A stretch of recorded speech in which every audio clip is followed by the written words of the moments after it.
Indo British advanced pain clinic నొప్పి మాయం surgery దూరం ఫర్ అపాయింట్మెంట్స్ 9155515563. నరాల బలహీనత ఇది కామన్గా వాడతారు ఈ మాట. అంటే నరాల బలహీనత అంటే ఇందులో చాలా రకాలు ఉంటాయి. అంటే మనకి ఎనిమిక్కయ్యి నీరసంగా ఉంటాం ఒకటి, అలానే ప్రత్యేకించి ఏదైనా జబ్బులు ఉన్నప్పుడు నరాల బలహీన పట్టడం ఒకటి, లేదా ఏదైనా షుగర్ లాంటివి ఉన్నప్పుడు ఆ షుగర్ బాగా క్రానిక్ ముదిరిపోయిన తర్వాత అది మనకి డయాబెటిక్ న్యూరోపతి లాంటివి రావటం, ఇలా పక్షవాతం లాంటివి రావటం, లేదా బ్రెయిన్లో ఏమైనా హెమరేజెస్ లాంటివి ఏర్పడినప్పుడు అట్లాంటివి కూడా కొంచెం తేడా రావటం అనే నరాల బలహీనత అనేది అనేక రకాలుగా అనొచ్చు. దానికి డెఫినేషన్ లేదు. ఇప్పుడు ఒంట్లో బాగాలేదంటే ఎలా జనరల్గా చెప్పలేమో, వేడి చేసింది ఈ మాట జనరల్గా వాడతారు. కానీ స్పెసిఫిక్గా తీసుకుంటే నరాలు వీక్ అయినాయి అంటే దానికి చాలా కారణాలు ఉంటాయి. మెయిన్ కారణం న్యూట్రిషన్ లోపమే ఉంటుంది.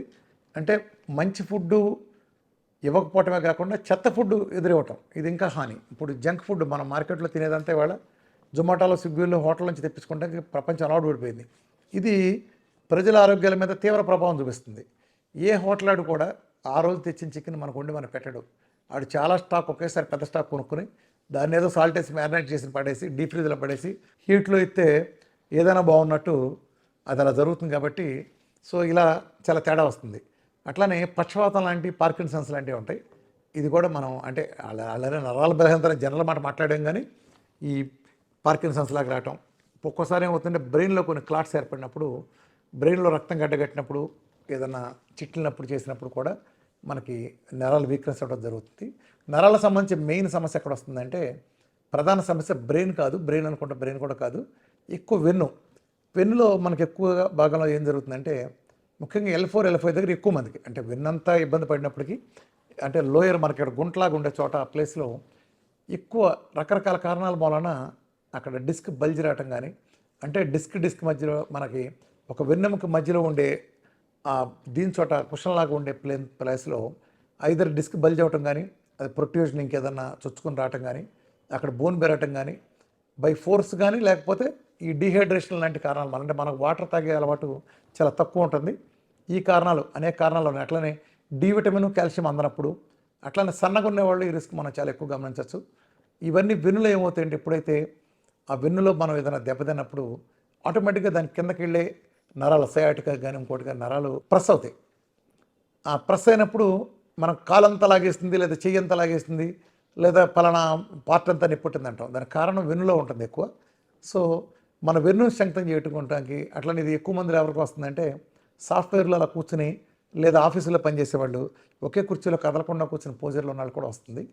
దీని సొల్యూషన్ ఏంటంటే, వెన్ను నొప్పి ఉన్నాళ్ళు నిదానంగా కొన్ని వెన్ను ఎక్సర్సైజ్ చేయాలి. వీళ్ళు రెగ్యులర్ ఎక్సర్సైజ్లు మాట పక్కన పెడితే, అది చేశారు చెప్పారు టైం ఉన్నా లేకపోయినా ప్రతిరోజు చేతులు ఇలా పైకి పెట్టి, యోగాలో మనం బేసిక్స్ చేస్తాం కదా, చిన్నప్పుడు మనం డ్రిల్ చేసినప్పుడు స్కూల్లో చదువుకున్నప్పుడు డ్రిల్ మాస్టర్ చేయించే బేసిక్ ఎక్సర్సైజ్లు, చేతులు రెండు పైకి పెట్టి కాళ్ళు దగ్గర పెట్టి ఒంగును మన కాళ్ళని అంటుకుండా ట్రై చేయడం, స్లోగా ఈ ప్రాసెస్ అంతా చాలా నిదానంగా జరగాలి. ఎక్కడ మీరు స్పీడ్ వాడకూడదు. పక్కకు స్ట్రెచ్ అవ్వటం, బోన్ అలా చేయాలి. అలానే ఒకే పోజర్లో మీరు ఎక్కువ కాలం ఉండద్దు. కుర్చీ ఉంటే కూడా మీరు మార్చండి. చాలా సందర్భాల్లో ఈ నరాల నొప్పులు ఇవి వచ్చినప్పుడు, ఆ వెన్ను కారణమైనప్పుడు ఈ పడుకునే పోజర్ సరి చేసిన, అంటే మన పొరుపును కూడా 6 నెలలకోసారి ఒక పక్క నుంచి రెండో పక్క తిప్పేసుకుంటాం. అంటే మన ఏ సైడ్ ఉంటే మనం బీ సైడ్కి ఇలా ఫ్లిప్ తిప్పుకోవాలి. ఇలాంటివి కూడా కొంతమంది నడువు నొప్పులు అవన్నీ పట్టేయటం అలా జరుగుతాయి. అట్లనే చైర్లు కూడా మీరు నొప్పి అనిపిస్తే తరచూ మార్చుకుంటాం. తరచుగా చైర్లోంచి లేచి ఒళ్ళు రుచుకున్నట్టుగా చేయటం, ఇట్లాంటివన్నీ కూడా కొన్ని టెక్నిక్స్ పాటించాలి. అలానే అన్నిటికంటే ముఖ్యంగా చేయాల్సింది ఏంటంటే, ఫస్ట్ పని నొప్పులు కానీ వెన్నుకు సంబంధించిన ప్రాబ్లమ్స్ ఉన్నాళ్ళు నీళ్లు బాగా తాగాలి. వాటర్ని క్రమ పద్ధతులు తీసుకోవాలి. ఒకేసారి మీరు కక్కుతుపడి ఎక్కువ తాగకూడదు. 300 ml చొప్పున ప్రతి 45 minutesకి ఒకసారి తీసుకోండి. రోజులో 15 సార్లు నుంచి 17 సార్లు తీసుకోండి. ఇది ఒక అద్భుతమైన ప్రక్రియ. నొప్పులన్నీ దూరం చేసి డిస్క్ ప్రాబ్లం సరి చేయగలుగుతుంది. అట్లనే విటమిన్ D3ని చాలా హై డోసుల్లో, అంటే ఆల్మోస్ట్ 100 పైన ఉండేటట్టుగా చూసుకోండి.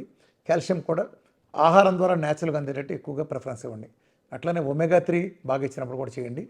నరాలు బలహీనమైనప్పుడు మనకి ముఖ్యంగా వెన్నును స్ట్రెంగ్తన్ చేయడానికైనా వాడేది ఏంటంటే, అన్నిటికంటే బాగా కీటోన్స్ అద్భుతమైన ఎనర్జీగా పనికొస్తుంది. కీటోన్స్ని చక్కగా ఉపయోగించుకోండి. కోకోనట్ ఆయిల్ కూడా డైట్ చేసేస్తే ఫుల్గా చేసేస్తారు, నో ప్రాబ్లం. లేని పక్షంలో మీరు పొద్దున 10 గ్రాములు, సాయంత్రం 10 గ్రాములు విధిగా తీసుకోండి. D3 ఫుల్గా కనుక ఉంచుకుంటే మీకు ఈ నరాల ప్రాబ్లమ్స్ తగ్గుతాయి. అట్లానే పక్షవాతం లాంటి కూడా వీఆర్కే డేట్ అద్భుతమైన పరిష్కారం. అనేక మంది మన రికవరీ అయిన కేసెస్ మనం గమనించవచ్చు. ఎందుకంటే ఎప్పుడైతే దానికి మూల కారణమైన డయాబెటీస్ అనేది శరీరంలోంచి పోయిందో, మన డైట్ వల్ల డయాబెటీస్ 100% పోతుంది కాబట్టి ఆ డయాబెటిక్ న్యూరోపతి కూడా పోతుంది. సో డైట్లో కొత్త స్టెమ్ సెల్ థెరపీ జరుగుతుంది కొంచెం బాగా ఆహారం తీసుకోవడం ద్వారా.